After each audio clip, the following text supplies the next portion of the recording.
After the Jets finished 4-12 in 1989, they fired head coach Joe Walton and hired their next head coach, Bruce Coslet. Now, Coslet had never been a head coach before, but what he had been was the perceived mastermind of the Cincinnati Bengals attack offense that saw them win the 1986 AFC title. So in Coslet's second season as head coach, in 1990 he went 6-10, and you saw kind of the beginnings of what could be a bit of a turnaround for the Jets. Then in his second season in 1991, the Jets were one of the league's biggest surprises. Even though they finished 8-8 and they actually made the postseason, the Jets lost 3 games in the final minute that could have easily resulted in an 11-5 season. And those late losses and collapses in the final minutes were eerily similar of some of the losses they would have under Walton. So it seems like the Jets just were still dealing with that inexplicable collapsing at the end of a game, where that's how the term same old Jets started. So if you want to know where, it's kind of around this time that started. So anyway, like I said, they finished 8-8 and they wound up clinching a playoff spot in the final game of the year. So despite all those collapses at the end of the game, despite definitely they should have been at least 11-5, they still put themselves in a position where if they win the last game of the season in Miami, they clinch a playoff spot. And definitely that game was another one where you saw the Jets play well most of the game. They took a lead late in the game, and then they looked like, again, that they were going to blow it. They allowed the Dolphins to score a touchdown with under a minute left to give the Dolphins the lead. And at one point, even the Jets radio announcer, not Charlie Steiner, this was a great Marty Glickman, even said himself, "Folks, I've never said this in my history as a broadcaster that the game is over, but folks, the game is over." Only because Glickman had seen the Jets so many times blow games that year, and he figured this was just another example. However, the Jets managed to rally. They got the ball back. They got a late field goal to tie the game, and then they wound up winning the game in overtime and actually qualifying for the playoffs. It's funny because at the podium of the Jets press conference to introduce themselves to the playoffs, Coslet referred to the Jets as the ugliest girl at the dance, but they are still going. And it definitely was true. Even though the Jets should have had a better record, the fact that how they got into the playoffs after the season they had was kind of remarkable. But however, in the playoffs, kind of the same things that did them in all season came back to haunt them. They had their chance to beat the Oilers, who were a team that made the playoffs every year from like 1987 to 1993. So the Oilers were pretty good with Warren Moon. The Jets went down to the Astrodome. They played tight, but they wound up losing 17-10 after that. And that was their first appearance in a playoff game after that collapse in Cleveland. And now, just like losing after they lost the 1982 championship game and after they lost in the playoffs in 85, people saw the Jets turn around, and they saw the fact that they played so many tight games, and maybe, okay, this is a young team that's learning. I think they're ready now in 92 to take the next step. Well, part of that next step was them changing quarterbacks. As Ken O'Brien was kind of at the end of his tenure as Jets quarterback, they had drafted a guy called Brownie Nagel in 1991. Everyone was calling for Nagel to take over the job in 92, and that's what they tried to indoctrinate him in the off-season leading into the 1992 season.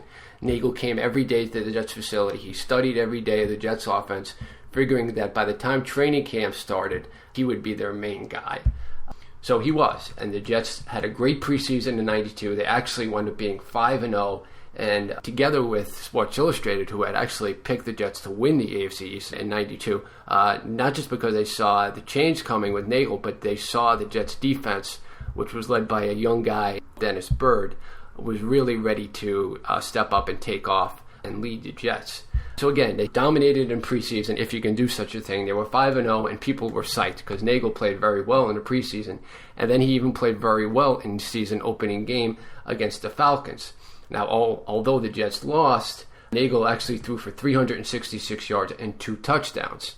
And you saw, wow, this guy had a rocket arm. He looked to make good decisions. Maybe the Jets have their quarterback for the future. So though they lost that first game, you really felt good. However, that was a false representation of what Nagel turned out to be. Under him, the Jets fell to 4-12 in 1992. So they took a real step back. But that wasn't even the worst part of the season. The worst part of the season was that one of their up-and-coming defensive players, a young guy by the name of Dennis Byrd, who I previously mentioned, was paralyzed in a collision with teammate Scott Mercereau in the late season game against the Chiefs.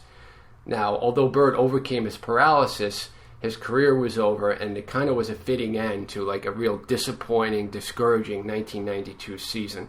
There was a brief moment of joy late in that season where after the game where Byrd was hurt, the Jets actually went up to Buffalo and beat the Bills, which they hardly ever did back then, and then wound up giving Byrd the game ball in the hospital after the game. So despite tragedy that season, that was one moment that really was a highlight for the Jets, not only in that season, but in their history overall. So going into the 93 season, you have the promise of 91, you had the collapse of 92, where you wondered where was his team going. So in 93, they bring in Bruce Coslet's old running mate, Boomer Esiason, to be the quarterback. Esiason's fake is a good one. His pass is not. It's picked off by Eric Allen. Allen still spinning, still finding room, and Allen comes out of the pack. Eric Allen still on his feet. Eric Allen at the 40. Allen is going to go all the way. Eric Allen steps into the end zone, and the Eagles are ahead from 94 yards away. The famous Eric Allen interception, which in Jet fan history is one of the most memorable plays that ever happened, something that really typified what was the 1993 season. It kind of led to an example of what the promise was and then what it ultimately turned out to be. With Esiason, the Jets offense seemed to click early on. There was a game early in the season where they destroyed the Patriots, scoring 45 points. They had beaten the Dolphins down in Miami. But again, their inability to close out games cost them. And that game against the Eagles was one of the perfect examples of that, as the Jets turned a 21-0 lead into a loss with that final score coming on that play. Then the next week, they go down to Los Angeles. They get off to a 17-0 lead. And they wind up losing that game on the final play. So, you know, the Jets, again, started to, you saw the promise that they could have, but then they would do things like that at the end of games, and then you would wonder, what is this team? Are they good or are they bad? Ultimately, their record is what indicates the fact that they were bad, but you saw how they competed and how they were so close, but they just couldn't close the door. So after that game against the Raiders, which again they blew a 17-0 lead, the week after blowing a 21-0 lead and having the Eric Allen incident, they lose at home to Buffalo. So now that they're 2-4, and they wind up hosting the hometown rival Giants, and that game kind of turned the season around. As the Jets this time, they were able to hold the Giants off in the final minutes, as the Giants were driving to take the lead, and the Jets were able to stop them. So that triggered a win streak. Now the Jets all of a sudden are sitting at 7-4, and their season looks completely different, even with all of the early season collapses. However, you know, the early season inability to put people away kind of returned at the end of the year. And after a gut-wrenching 9-6 home loss to the hapless Colts, where they seemingly blew chance after chance to put the game away, it just triggered a fitting end to a frustrating season. So even though the next week the Jets defeated the Redskins, and seriously one of the worst games ever played, 3-0, the offense had then gone 14 straight games without scoring a touchdown. So, but sitting at 8-5, the Jets still had a chance to make the playoffs. But in what turned out to be true, I guess same old Jet fashion, they wound up losing the final 3 games of the year. The final one coming in Houston, which was just a complete embarrassment on Sunday Night Football, which the Jets lost 24-0. They really couldn't do anything right offensively. And then it was after that game that Leon Hess decided he had had enough of the Bruce Coslet era and the Jets' inability to put people away, that they seemingly would always find a way to lose at the end of games, and a season that really looked that could be promising turned into an 8-8 season with no playoffs, with a chance to clinch a playoff spot on the final game of the year in Houston. They totally fell apart. Once again, we bring in someone you know from ESPN College Football Gameday, Chris the Bear Fallica, who not only is an expert at college football, but You found out in the last segment he's a bit of an aficionado in New York Jets history. Now, you have the Walton era, they obviously, the game in Cleveland where they were going to the AFC Championship game for Charlie Steiner. Then they collapsed kind of in the final minute, the Gastineau late hit. Then you have the Coslet era. The one thing that typified the Coslet era, and one play that I played that typifies that, was the Eric Allen interception. But that game, and then the next week against the Raiders where they blew a 17-0 lead, it looks like in the whole Coslet era, they would compete. It looked like they would be in a position to win a game, and then they were the worst closers, whether it was the Monday night game against the Bears, whether it was hosting the Bills at home, whether it was, against the Dolphins. No matter who they played with Coslet, it seems like they had a problem closing.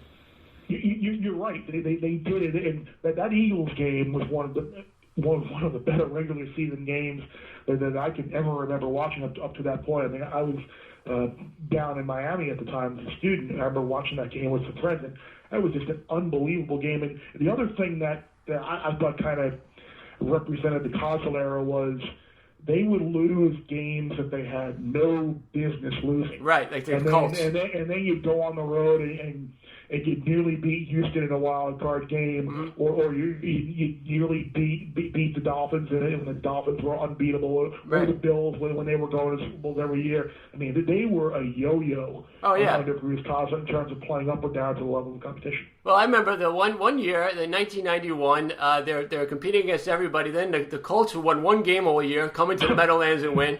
Jeff George was the most unbeatable quarterback at the Meadowlands. You put your money on him. Any Colt team with Jeff George was going to win at the Meadowlands. I mean, the Monday night game, with a big underdog against the Bears, the Blair Thomas fumble. That exemplified everything that happened during the Coslet era. Yeah, I agree with you on that, Chris. So you have the final game of the Coslet era ending in a humiliating 24-0 loss on Sunday night, a very public humiliation in front of a national audience. In a win-and-you're-in scenario, the Jets not only lost, but they were just humiliated. So Leon has seized that.